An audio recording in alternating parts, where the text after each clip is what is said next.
Programang ito ay rated SPG. Striktong patnubay at gabay ng magulang ang kailangan. Maaaring may masiselang tema, lengguwahe, karahasan, sexual, horror o droga na hindi angkop sa mga bata.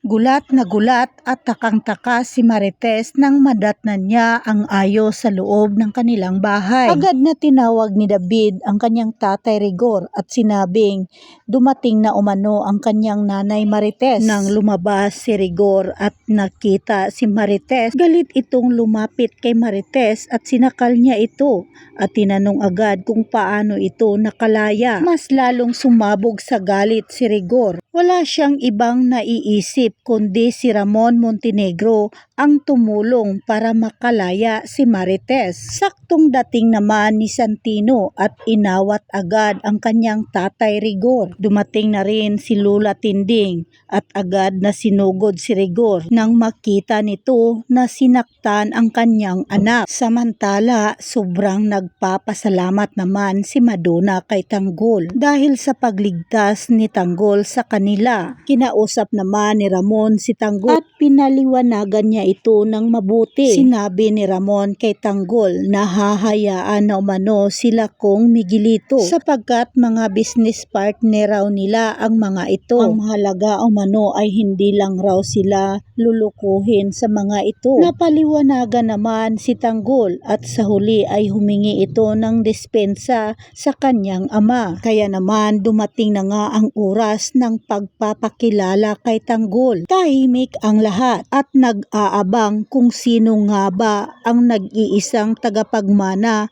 sa pamilyang Montenegro. Kaya naman ipinangkilala na nga ni Ramon ang kanyang kaisa-isang anak na si Tanggol, Jesus Nazareno Montenegro. Nagulat ang lahat nang makita si Tanggol na kanina'y tinutukan at natamimi ang tinutukan na si Kong Miguelito. Hindi nila inaasahan na si Tanggol pala ang nag-iisang anak ni Ramon. Mas lalo silang napabilib nang nagsalita na si Tanggol sa kanilang harapan. Nagpapakilala si Tanggol. Sinabi niya lahat kung saan siya nanggagaling. Nagpapasalamat rin si Tanggol dahil nakilala umano niya ang totoo niyang pamilya. Ipinangako ni Tanggol sa lahat na sisiguraduhin umano niya na mas mapapalaki at maipapalago niya ang kanilang mga negosyo. Yan na lamang po ang updates ko ngayong araw mga kaibigan.